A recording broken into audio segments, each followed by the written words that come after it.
have a really vibrant social media feed. And this was just to give you an example of just something that's really succinct. It's put together. It has their hashtag that they've been using during this time. It has their website, and it's easy to read. It's easy to understand what they do. So that's just an example. And you can go online and you can look at, great Instagram bios, or look at other accounts that you admire and see what they're saying about themselves and kind of get inspired through that.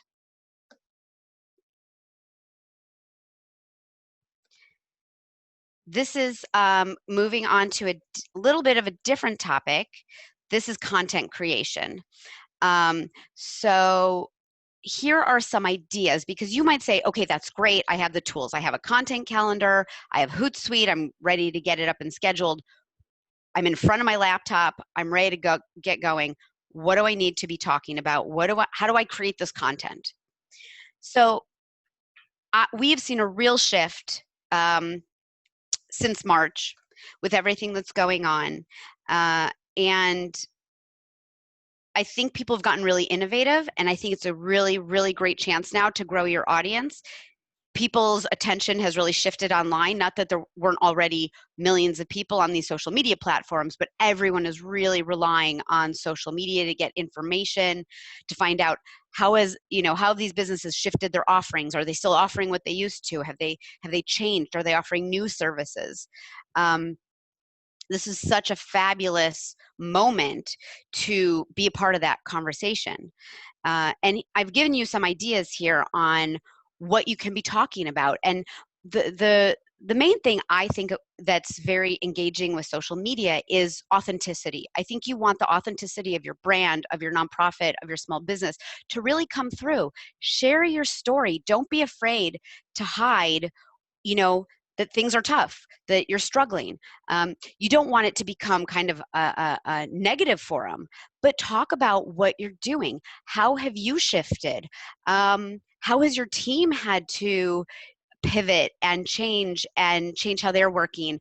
Those things are so enticing when you're getting online and you're laying it all out and saying, hey, this is things have been tough, but we're working through it. And there are a lot of different things that you can do to have that come through.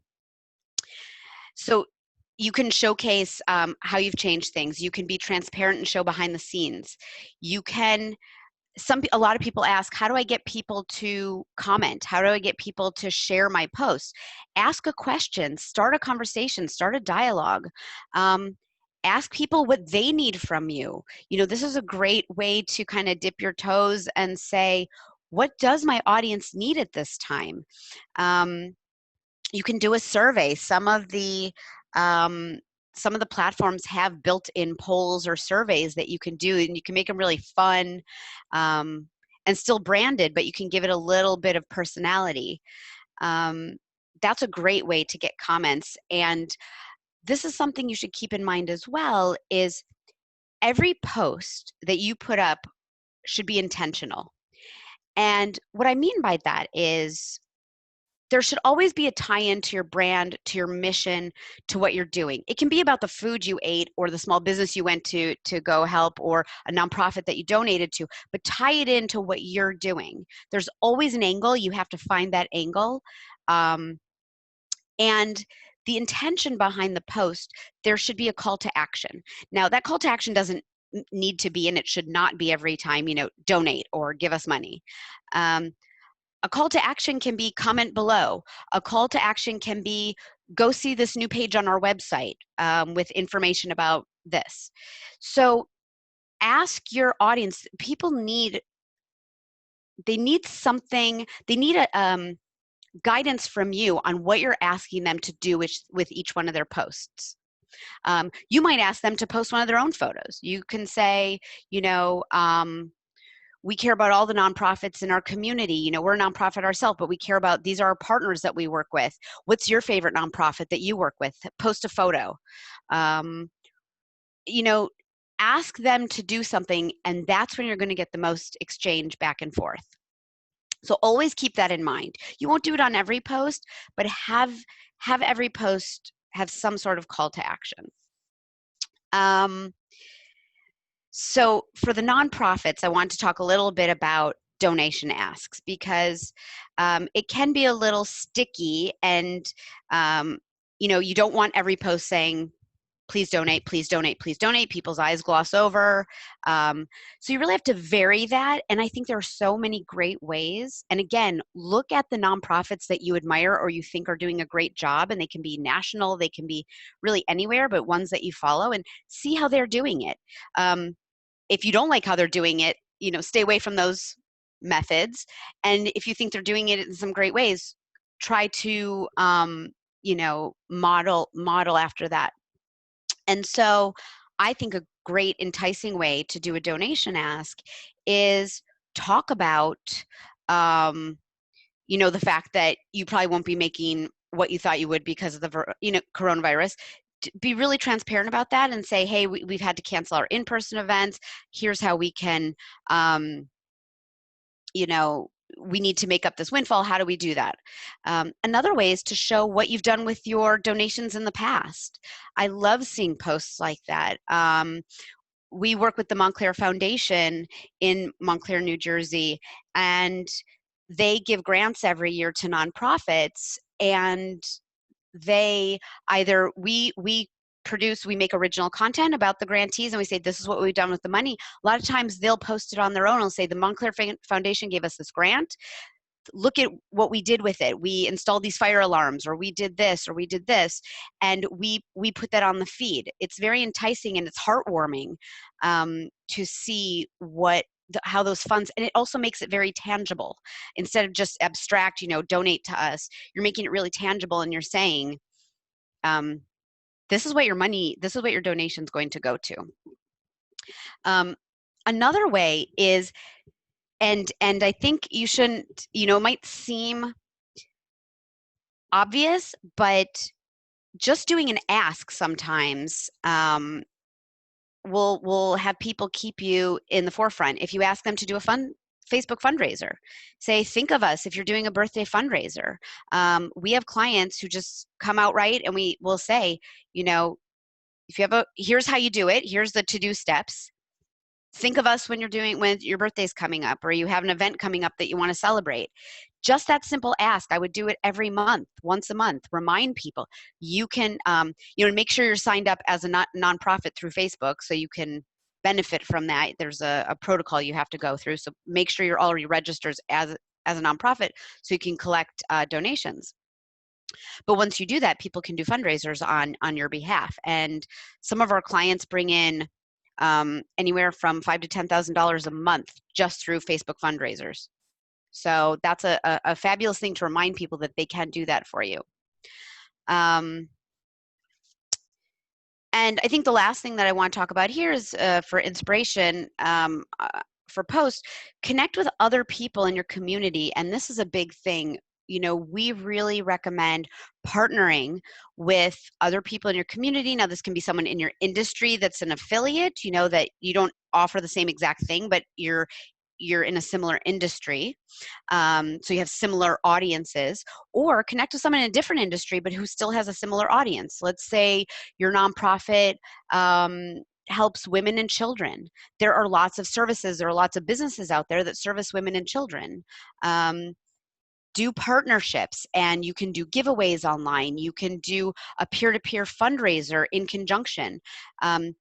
When you're partnering with someone, it's mutually beneficial because you're getting in front of their audience and they're getting in front of your audience, and you're kind of growing that organically, and it can be really beneficial. So think about that. And you obviously want it to be with someone who is on the same value chain as you, has similar values as your brand. You want to really have a lot of conversations first before you partner with anyone. Do your, values and audiences align? So that's important. Here's a slide that I wanted to give all of you, just content creation management and tools and resources. These are some of the things that we use that our social media experts on our team use. Canva is a great one to create visuals. We use it. You do not need to be a graphic designer. I am not a graphic designer in any sense of the word, but it's very intuitive, very easy to work. It's free. You can upgrade, but you have a lot of photos, graphics there, fonts, a lot of things you can use to make, and you can also use it on your phone. It's an app on your phone, but it's also on desktop. So we use that pretty much uniquely to make graphics. And you can make them branded. You put your logos on there. For scheduling, we use Hootsuite, but there are other ones out there, Sprout Social, Buffer. I think some of their things are free. They might have a minimal charge. Content Gems is a great one that you should check out. Hopefully it's still, I haven't used it in a little bit, but it's an aggregator. So let's say you're in the insurance industry or you're a nonprofit, you can actually put in your keywords and it's going to send you an aggregation of all different articles that are out there about those topics. So it's really fabulous if you want to post different articles. So look that up. And then hashtags.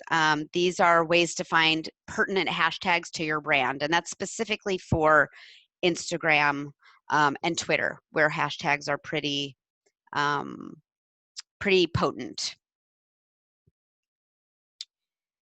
So a lot of questions. A question that's on a lot of your minds, I know, is how do we grow followers? This is a big question. So we talked about content, and we talked about organizing that content. So we talked about planning it out, then we talked about writing it. If you're not doing engagement after you've written your content and put up your content, you're not doing half of the work. And so you may have noticed, okay, I'm putting up content and it's crickets. There's no one engaging with it. I don't get likes on it, or I just get a few. You know, maybe you have 1,000 people on your Instagram, but you're only getting 3 likes when you put up a post. This is because, and I call this social media karma, to get likes to come to you and to get people to engage with your accounts, you need to be going out there and spending time, and you need to build this into your work, the work that you're doing and your work week. You can't neglect it. You need to be engaging with other accounts. You need to be following accounts that, you know, again, with the same value proposition as you, affiliates, people in your industry, people that you think, and this is an important one, brands that have similar followings as you. So again, they don't need to be in the same industry, but again, if you have an audience and you know they frequent a certain store, a certain nonprofit, a certain club, a certain, you know, place, or they care about certain things, you need to be following those brands as well, because you'll start to interact with their audiences and get on their radar.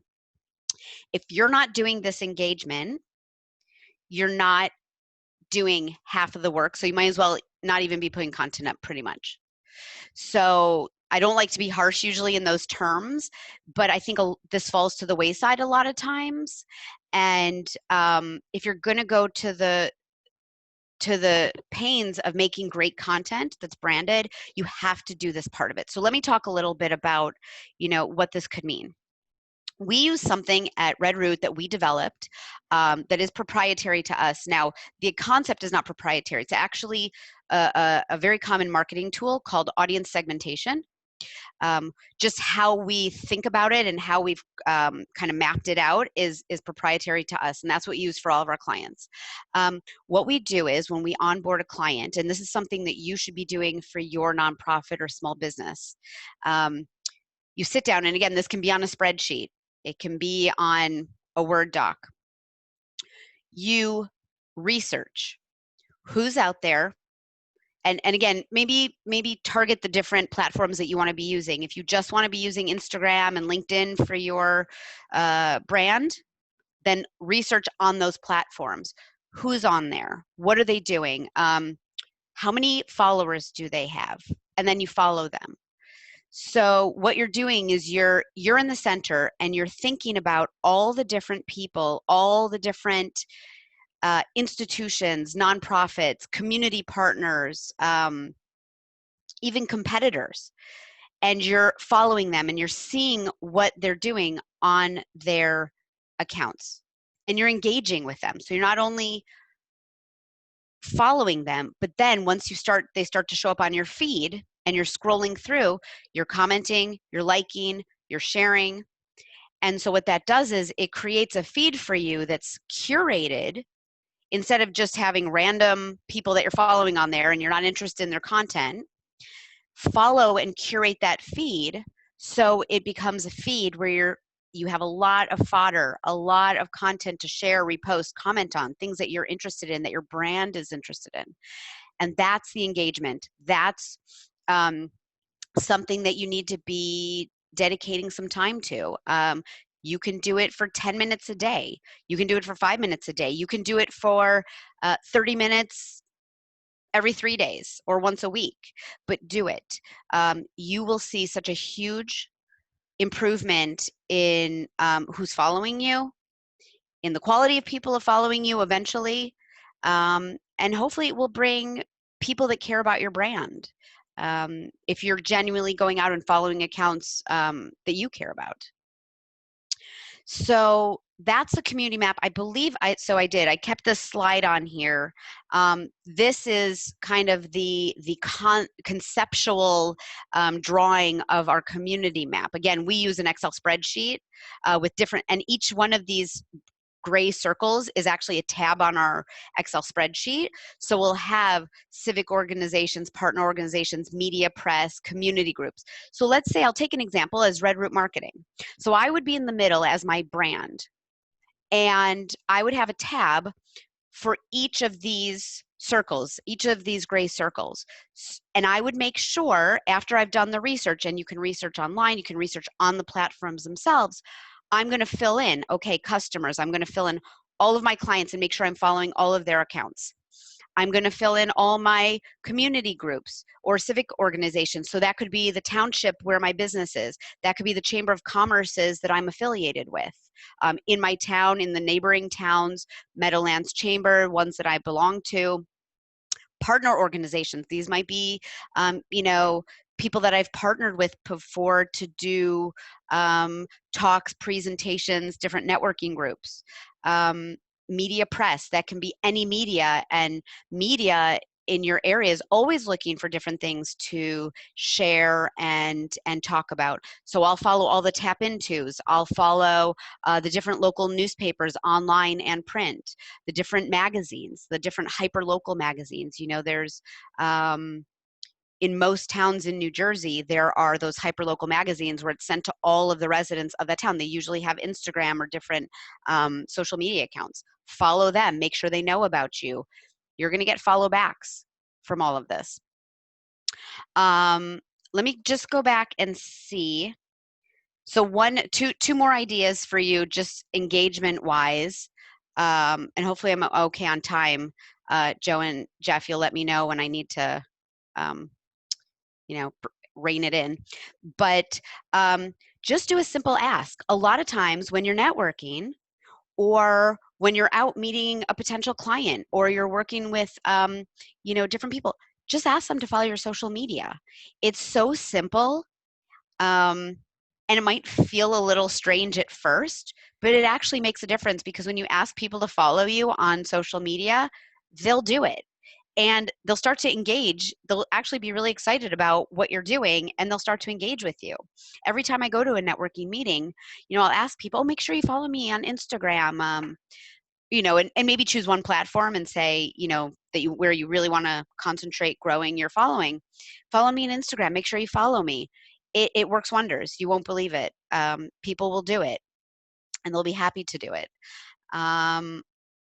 And again, here's the same idea. This idea is, engage in conversations, ask questions, be truly interested in what other people are saying, and you'll grow your followers that way. If you and always make sure you answer. If you ask a question and someone answers the question and engages you, go back and say something else. It's a real back and forth that people appreciate. So a lot of people ask, should we be using Instagram differently than Twitter, differently than Facebook, differently than LinkedIn? The answer is yes and no. So to simplify things, I think it's okay. And any social media person you're going to talk to, they're going to have different answers on this. So this is my personal philosophy. You can develop your own. I just ease, for the ease of it, once we develop a really nice post, we put it on all of the platforms. The only way you're going to have to modify something is Twitter. You have less characters to use, so you're always going to have to chop it down. Facebook can be longer, Instagram can be longer, LinkedIn can be a little longer. But I still think the concept and the graphic you're using, I think you're safe to put it on all and every platform. Some of the ways you can use the platforms differently, other than just posting your content, each platform does have some functionalities that maybe the other one doesn't. And I do think you should be capitalizing on those. For example, Instagram stories are a great way for people to see your content, and they may not be seeing your feed, but they may see your stories, because the stories are going to show up as you're scrolling. You have stories at the top that you can see of accounts that you're following, but as you scroll, they've inserted it into the scrolling. So, and people will click on it. Sometimes it's fun. They only stay up for 24 hours. They're a little more whimsical. They don't have to be as well thought out, although you can plan your Instagram stories as well. It's just a different way to be seen if you're not getting seen as frequently on your feed. So I think you should definitely be using Instagram stories. That's a little more off the cuff, a little more behind the scenes. If you're comfortable with video and going live on Instagram and Facebook Live, those are great functionalities. You have to build up your audience a little bit. But I think the more you do it, the more you'll build up your audience. You could do Facebook Live and you could be, okay, 2 people are watching, 3 people are watching. It doesn't seem really satisfactory. But the more you do it, if it becomes a habit, I did a consulting with a woman who does Reiki, and obviously she can't be doing Reiki right now, but she does relaxation Facebook Live once a week or twice a week. And it's fabulous. And I actually, as I'm scrolling through, and I scroll through not for pleasure necessarily, I'm always working, but I'll actually sit and do like her little session because it's a couple minutes long. It's very engaging. So if you have something, you work in an industry where you have a lot of information you can share, do it. Do a little Facebook Live. It cannot hurt. And you can save it as a video afterwards. So it'll stay up on your feed, which is fabulous. Here's where I talk a little bit about hashtags and tagging on photos for Instagram. For us, this is a big deal and it's very strategic, and we use it as one of our really pivotal strategies to get more people to engage with your Instagram posts. Let me talk first about hashtags. So there are 3 different types of hashtags that you should be using on every Instagram post. One is branded hashtags. So I'll give you an example. For Red Root, we use Grow with Red Root, and we use Red Root Marketing. So those are the branded one. And it can be the name of your business. It can be your tagline. It can be something, that kind of encapsulates what your mission is.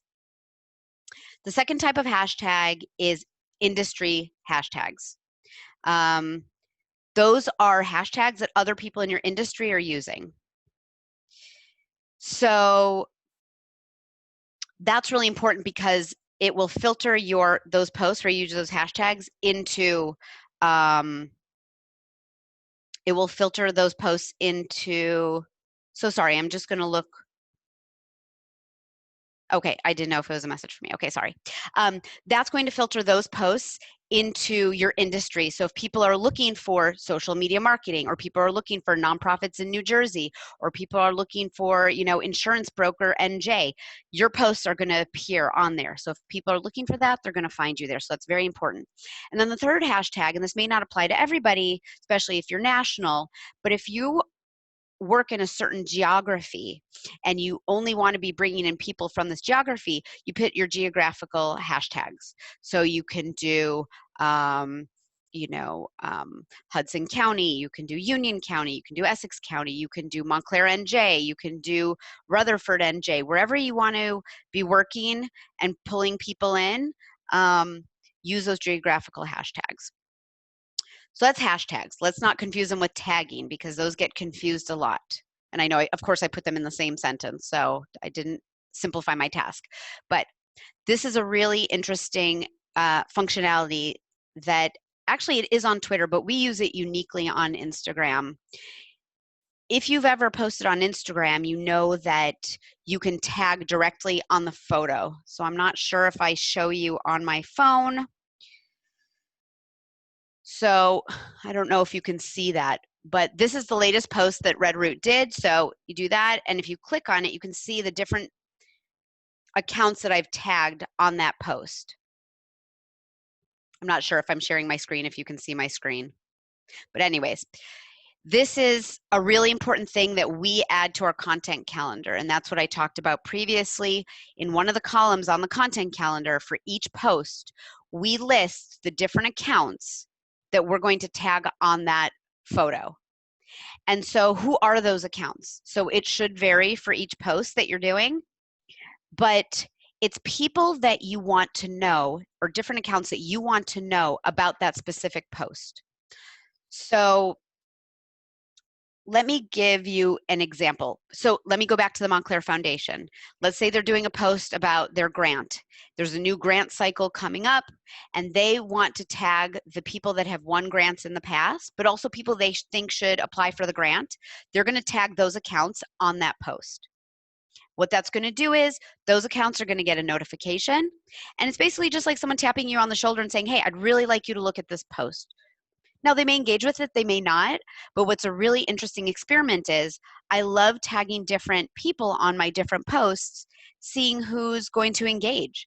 And I do get people to engage with me just because I've tagged them, because it's basically saying, hey, I want you to see this. Can you take a look and see if you like it?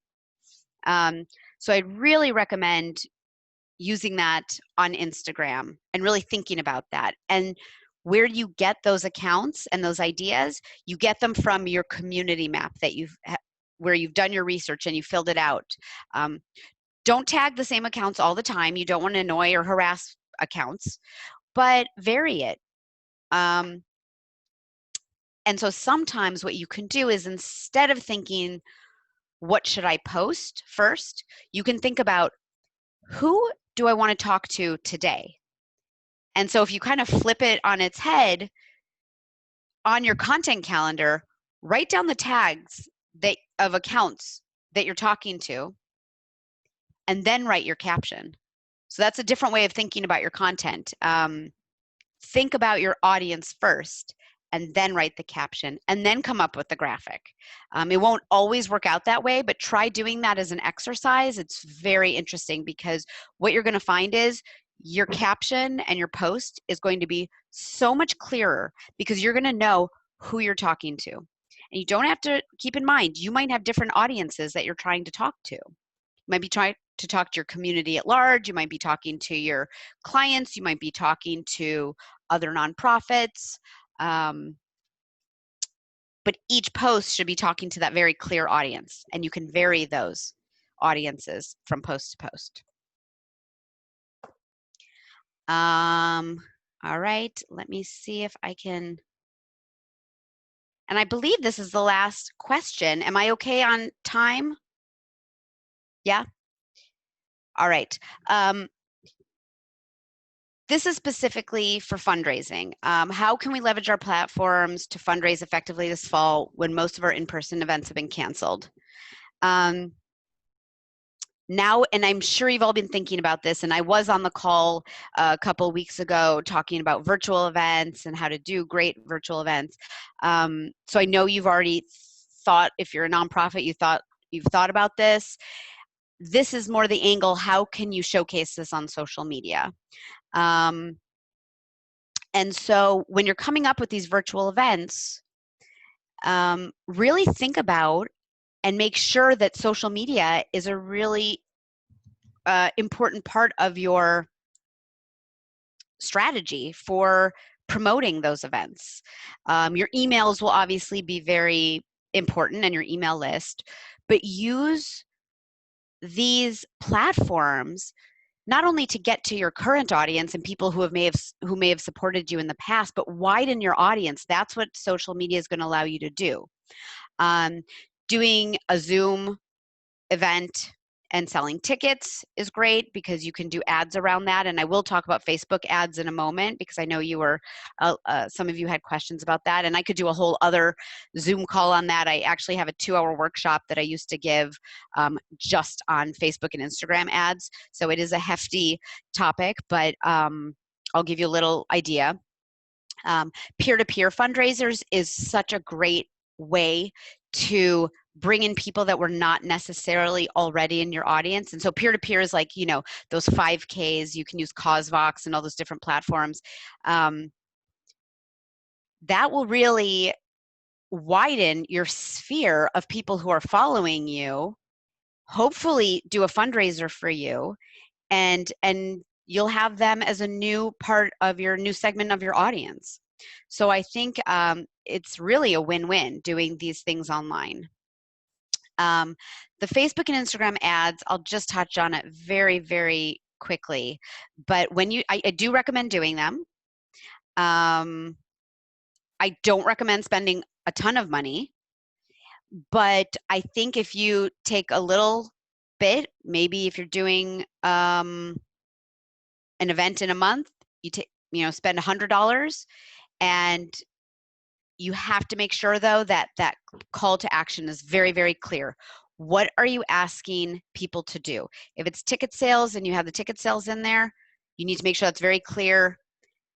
The caption should be very concise. Again, you don't have a lot of characters to write your call to action. You should make sure you're using a button. So if it's sign up now or donate now or whatever it is, make sure you have a crisp graphic to go along with it, and you cannot have text heavy because they'll reject your ad. It has to be mainly a graphic. You can have your logo on there and maybe one little bit of text, but it has to be 20% or less.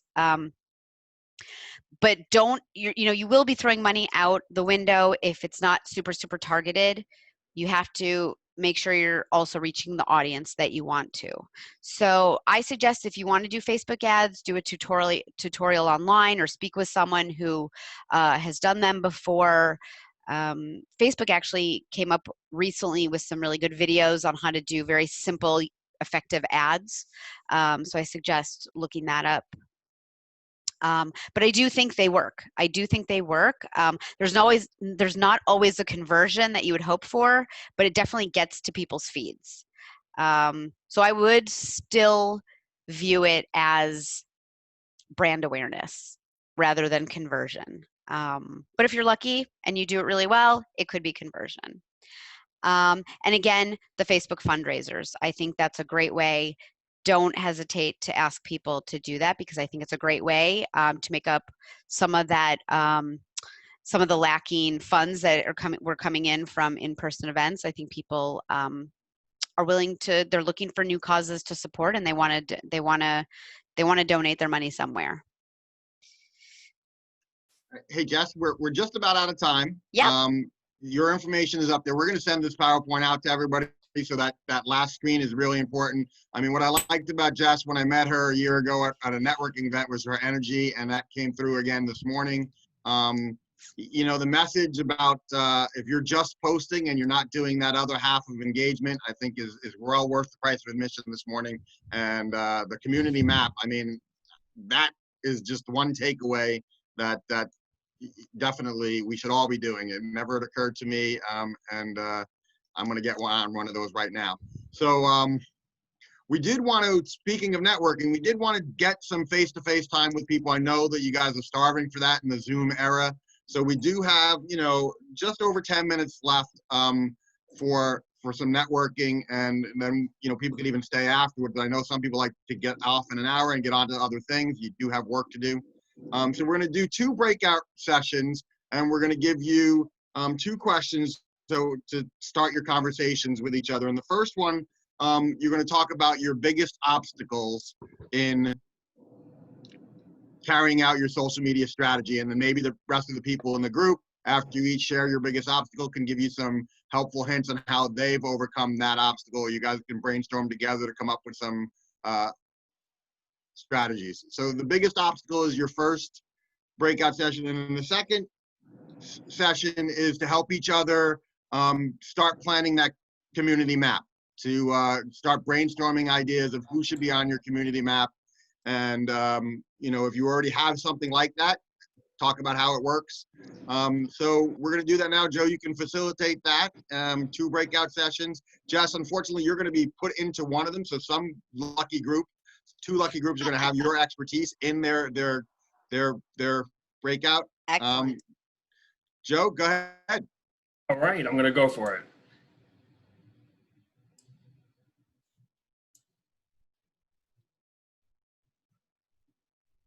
Now, you should have been invited to join the breakout room. You'll just have to accept and you'll be placed into that room.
Joining our room. Hi, Joe. Hey, Joe. Oh, so we got a marketing expert as well in our room. So meet the baby. He's our newest committee member. Hello. Say hi. Adler's already named him their mascot. Ah, great. What's his name? Aiden. Eden. Aiden. Say hi, Aiden. Can you say hi? Now you're being shy. He's over the Zoom calls. He is, Yeah. my boss said he has the best Zoom etiquette of anyone. So what do you guys do for social media, Steph? I mean, you guys, do you handle that directly or is somebody else? Or you handle it? It's me. It's all me. And now our CEO is leaving, so she kind of helped a little bit, but it's all me. So I found that when we post pictures and content with our members, we get the best responses. If we post just information or, you know, check out our website kind of thing, we'd get like 9 likes. If for June, which was Aphasia Awareness Month, we posted a picture of a member every day with facts about them, and we had close to 100 likes every day. That's a great idea. No, I found that too. Like the informational stuff is where the biggest things we get. We do like a rules, like you make the call. Like we'll give like a rule situation, and you know, tell what, you know, this is what the umpire called. Do you think they were right or not? And people really respond to that. You know, controversy kind of like, you know, gets people started. But it's good. It's engagement. You know, I delete any posts, any comments that are really crazy, but it definitely gets us content. I mean, I knew all this, you know, the stuff about, you know, some of it seems like common sense, like, you know, you need to do this kind of stuff, you need to do that kind of stuff. But the community map, you know, and really that you got to follow back and you